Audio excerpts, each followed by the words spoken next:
Poxxil, the Pain Eater.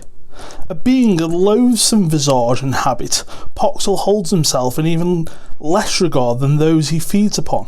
For Poxxil is a scourger, a type of Nevergeist, who is not content to merely cull wayward souls missed by other reapers, but who goes so far as to leech the last insignificant ethereal bits found in strong emotional reactions like misery and fear. Many wonder what he does with this byproduct, but none are unwary enough to ask the Eater of Pain. His pain is almost palpable, as he constantly inflicts new wounds and sores upon himself, weaves unsavoury necromantic spells to punish his own flesh, adapts to the changes, and then invents new plagues to wear. It would seem that his own discomfort is not enough to satisfy this resentful scavenger, though, as he directs much of it outward as well. Hey guys, it's Alex. Welcome back to CollectioNeo and Statue Forum. And of course, I just read from the book that every Court of the Dead owner should have, The Chronicle of the Underworld. And yes, we are back in the court and we are looking at Poxxil. So, Poxxil is a premium format from Sideshow, part of the Court of the Dead line, of course. Now, when I first saw this image in the book, because this book I have scoured from page to page many times, and this image was one of those ones that I was just like, oh yes, I hope he's a statue. Now, it's true that they haven't done it exactly like this. I think that would have been a better statue, especially the bodies on the floor and the crows and stuff. But obviously you can see here the face design is very different to what we got. And what we got is rather fantastic. So what we're going to do, guys, as usual, I'm going to give you a 360. We're going to go over the details and we'll go over the pricing and the edition size and all that good stuff. So stick around. So Poxxil retailed at $615. Now, a lot of people had issue with that price. I've gone to the stage, guys, honestly, where if I want something, I don't really care about price unless it's absolutely ridiculous. I had some reward points, so I threw them on him, you know, and you know, I'm very fucking happy for what I paid and what I got. I think it's one of the top 5 Court of the Dead pieces with Mortigal and Kia, the second Kia, and Malavestros, you know, really top tier. We'll go into all the details in a moment. The edition size on this guy, this is exclusive, is 300. I'm not sure what the regular was, probably about 7 or 800.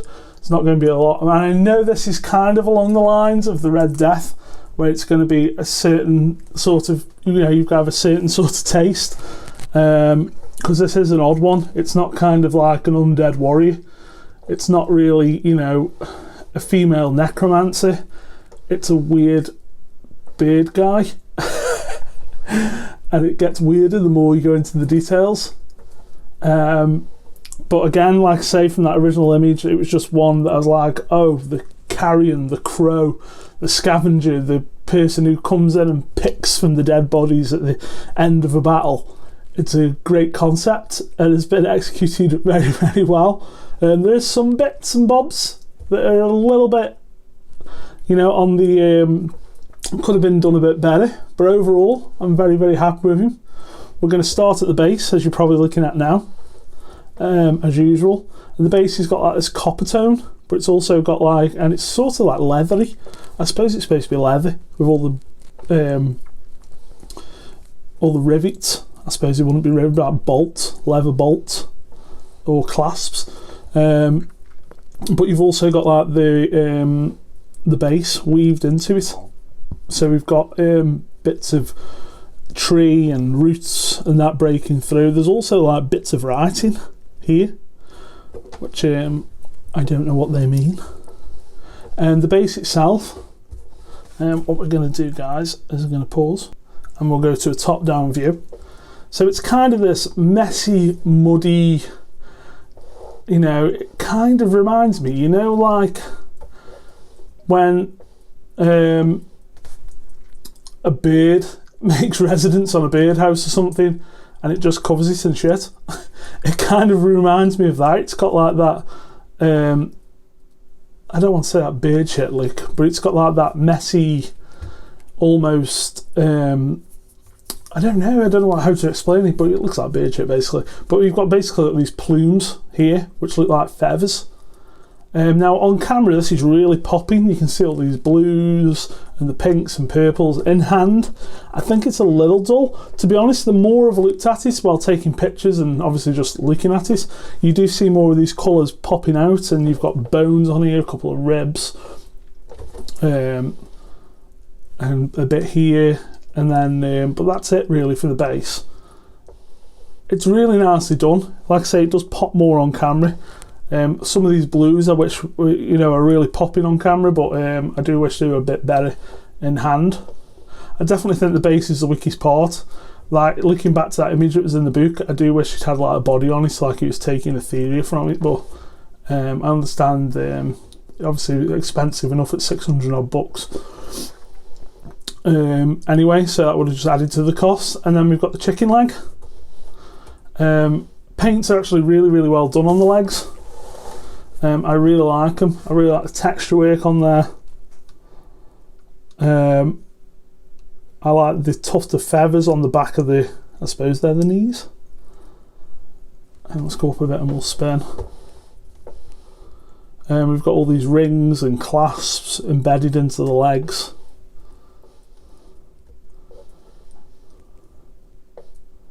Really nice texturing. Paints are great. You can tell it's had just like a wash and then details added. I also like that the feet are slightly darker than the actual tops of the legs.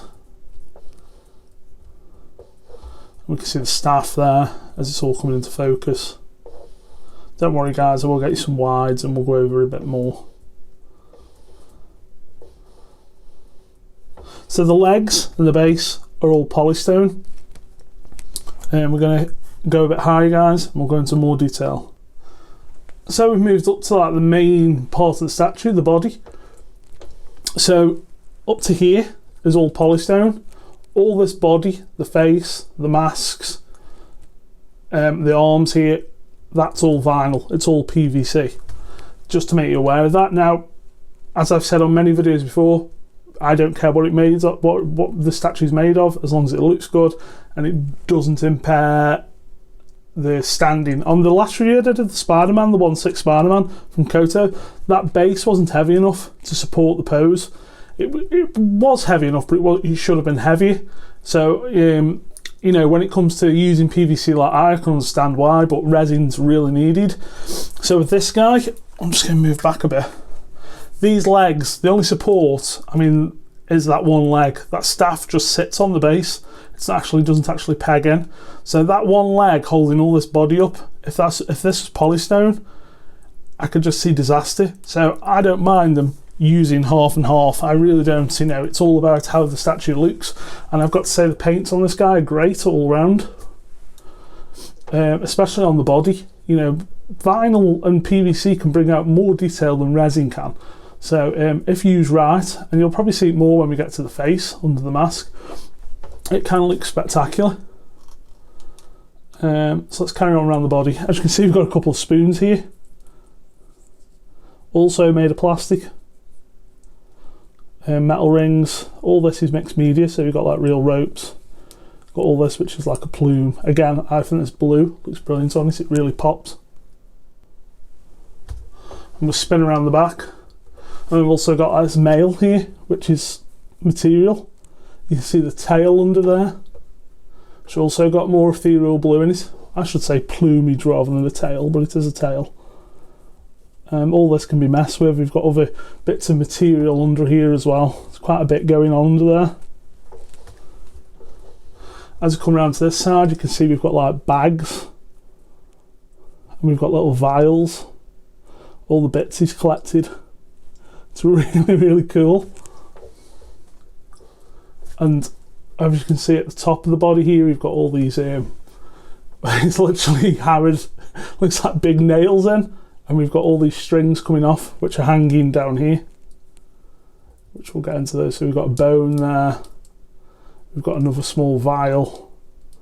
And then attached both sides, we've got this fantastic little pot. all this just adds so much. It adds a bit of movement as well, which I think is great. Got the hand here holding the staff, rings. Again, a few little bits of, you know, just little bits of media here, just to add texture and detail around. Got the back of the head. The cloth on the head is also mixed media and removable, as you'll see in a bit. It has got wires in there as well, which I'll show you.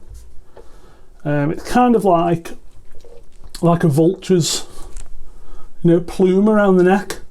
So I thought it looked a little bit odd. It was like the bit I thought, I'm not going to display that, but actually it sets it off quite well once you get into it. And then of course you can see the face there, and this is the regular mask. I'll break all that down in a second for you guys. And then on the back as well, we've got bits of leather, which is actually, that's plastic or vinyl, or maybe a very thin polystone there. But overall, the paints are brilliant. Like, you're not really going to get the skin tone on this too much, guys. I think it's a little overlit. I'm just going to take the exposure down a little bit. But, you know, lit from below or lit from the side or above, it looks really, really good. I actually did a huge set of pictures. I did like 33 pictures and posted them up on the Statue Forum website. So find the, go into the Sideshow section, find the Poxxil thread. You'll see a bunch of pictures from me in there. Or you can find them on Instagram. I post them up now and then on Instagram, and you'll be able to find some shots on there as well, at CollectioNeo. So let's go into this, taking this helm off, and we'll take the mask off and we'll swap over to the exclusive one. So let's do it from there. So the actual regular mask is just in two parts, and it just magnetizes on top of the head. So I'll take this off to reveal the face even a mother couldn't love.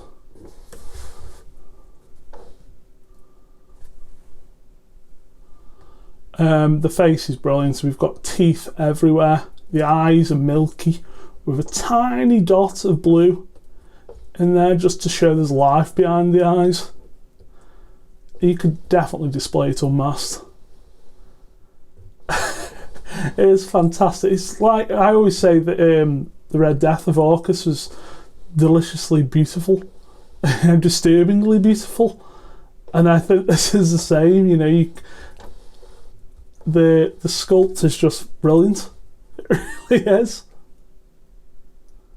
Oh, bit too much there, but you know, you can really see all those. The paints are great. It's really, really well done. If you're into this sort of thing, I know a lot of people will look at this and think, "Oh God, no!" But I like this side of the court. My two things I like about the court are the really weird, fucked up shit, like this, like the Red Death, and I also like the knight. So I really like Mortugal, and I like that side of it, the court side of it, but I really like these weird freak side as well. So this hood just pulls off.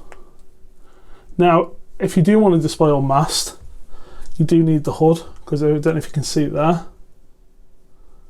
There is a hole there for the first magnet, and then this is the second part of the regular helm, regular mask even. That also is a hole there in the back where that magnetises into, which you can see there. And there's the magnet on that one. These are both plastic. Like I say, there's a lot of plastic being used here, guys, but it all looks great. The hood, it's just a hole. There is some actual bendy and wire running through it there, and there's a bit here, as you can see. But basically, just put it over, pull it out, style it how you want. You've got this bit of weathering here on the front, so it should go that way with the weathering at the front. Like I say, you don't need to use it, but I think it actually does look better with it. Now the exclusive mask, actually let me just show you the base face. You do get this with the regular as well. I do like the fact that they are including these with the regulars. They did the same with Kia, so you get a stand which is very bony, and you can actually see like the eye holes here and the beak running down, and then you've got like the back of the wings and a bit of plumage there. Nicely themed stand for the EX mask, and of course because you've got the double holes, you can then just slot that on and slot this on. Trying to do this in front of the camera, it's quite difficult. Then you've got your regular mask on the stand. Now the EX mask is called Pestilent, so it's more of a metal, less natural looking mask, almost a skull shape, and this long spear shape. This has got both magnets in, so that just basically goes on, and then you can slide that over. Now I must say, when I first decided to pick this guy up, I thought I'd never take the Crow mask off, the regular, but I always get the exclusive, why not?